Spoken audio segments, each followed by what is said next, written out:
Hi, in this lab we're going to take a look at how to configure EAP-TLS for user and machine authentication. We're using ISE 2.6 or version 2.6, and in our demonstration we already have our network access device configured, and we have our Windows Active Directory server also configured. And the Windows host is a Windows 10 client. It's going to be using the native supplicant, and it's already joined to the domain. So essentially what we're going to do is we're going to look at the policies that we can create for EAP-TLS, and then we're going to verify the authentication. So a couple of things we need to do is, first off, we need to ensure that we have our certificate authentication profile configured, where we're using certificates. So in this case I've already got one called network Wizkid configured. So if we click on this, we just give it a name. We can give it a description if we want, but it's not mandatory. The identity store that we're going to be matching the certificates against is in my case my Active Directory Server 2019, and what we're going to look for is any subject or alternative name attributes in the certificate, and this works for Active Directory only. We're going to match the client certificate against the certificate in the identity store, only to resolve any ambiguities.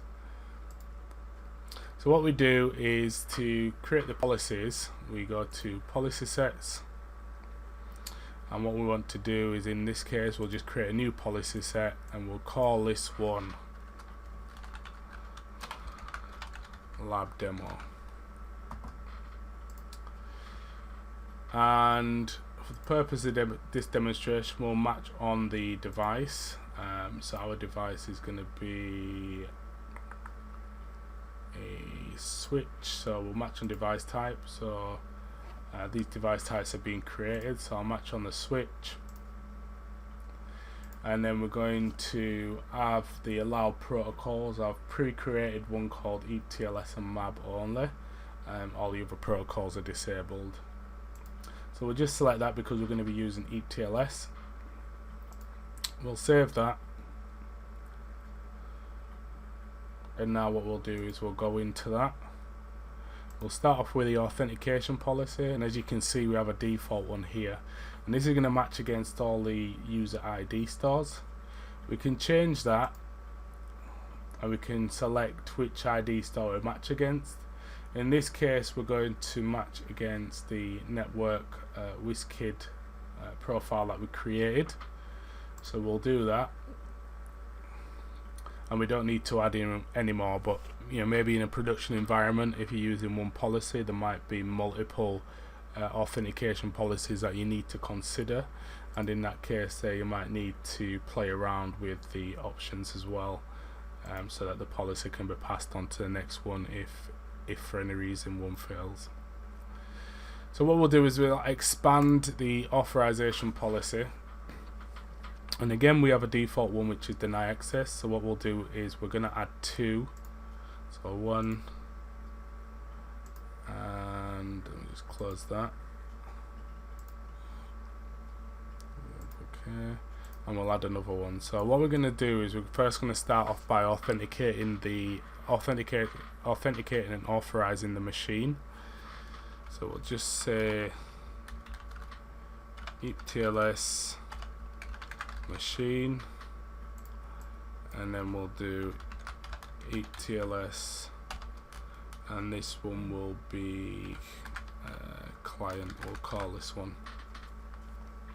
And essentially what you do when you create these sort of policies, and again these might differ depending on the environment and the way that you want to set this up, but typically what you do is you'd authenticate the machine first with the machine certificate, and maybe as a result you can provide limited access to relevant services such as DNS or update servers, etc. And then once the user authenticates, you can then provide more open access as well. Likewise with security groups, if you're using TrustSec, you can limit what the machine can talk to until the client authorizes and is able to then carry out more activities. So for EAP-TLS, what we'll do, we shall start by selecting the domain. So if we go down to find our domain, our server, so we're going to use external groups, and we're going to match against the computer group that we've selected in Active Directory. And what we're going to do is we're going to also match on the SAN field of the certificate, the machine certificate name. So to do that, we'll just do certificate, and what this does is it just provides a more granular approach to ensure that we're authorizing the correct devices and not just any device that's in the domain computers group. So what we'll do here, we'll look for subject alternative name DNS, and I believe this one should contain lab PC. So as long as it contains that and it's in that group, then we should be able to authenticate successfully.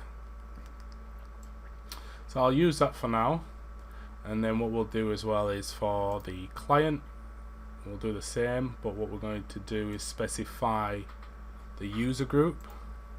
So again, we'll go down to our server, external groups, and then we're going to select the main users this time.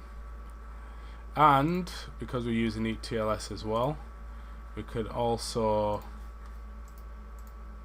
be more granular and select a match on some certificate attributes. So again, we'll use the subject alternative name, and we'll say as long as this one contains network Wizkid.com, I think that should work, and we should be good.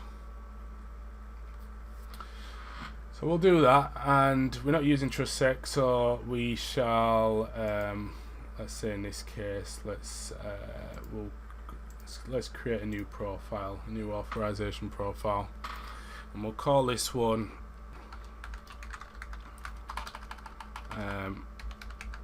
limited machine.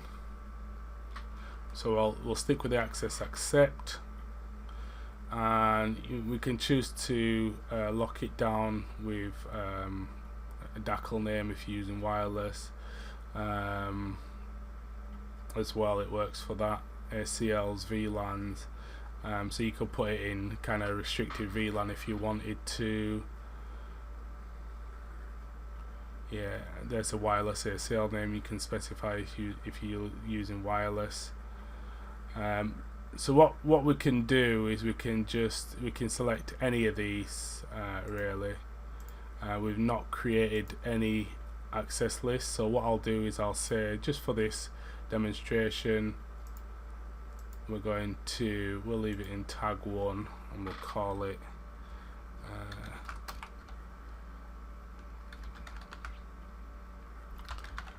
demo VLAN, let's say.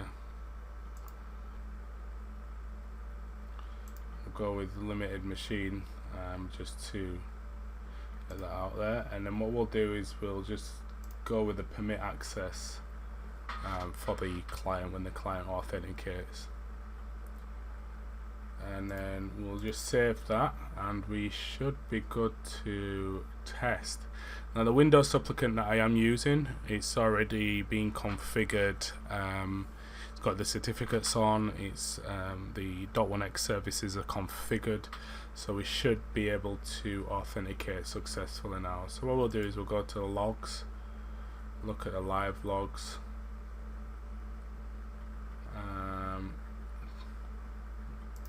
That's not the one, so what I'll do is I'll just plug in the cable now, get this switch up. You can see that there's no sessions that exist, so I'm just going to plug in the cable and let's see what happens. So the cable's been plugged in now, You can see now that we've got a .1x authentication, so it says an off moment. So what we'll do is we'll check the live logs, and there we go. So we can see there that the device is an HP device. We've got an IP address now. It's matched the correct policy that we created, so EAP-TLS machine, and then it's applied the access list as a result of the authorization profile that we've configured, which is the limited machine. So now what we'll do is we'll log in now with the user, and we'll see what happens as well. Just do that again because I keep pressing off it. There we go. So you can see there that map's being stopped. .1x has succeeded. We can see the current interface policy. We can see the username. So what we matched on was the lab PC element. If you remember, we said it needs to contain that with a MAC address, etc. as well. So what we'll do is, like I say, I'll log in now with the yeah, there we go. So I'll log in now with the user. So the machine's just loading. And while we wait for that to load, we can check the authentication. So if we just click onto this, we can see the authentication and authorization results. You can see that it's being profiled. We can see that we use an EAP-TLS method for authentication in .1x, and then we've got the rest of the information here, and all the way down here you can see all the TLS exchanges, etc. as well. So now that this device has loaded, I'm just going to log into it now, and then we should see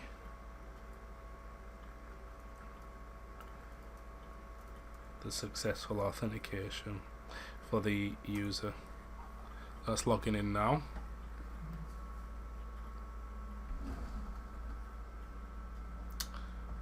And we'll get the switch up as well.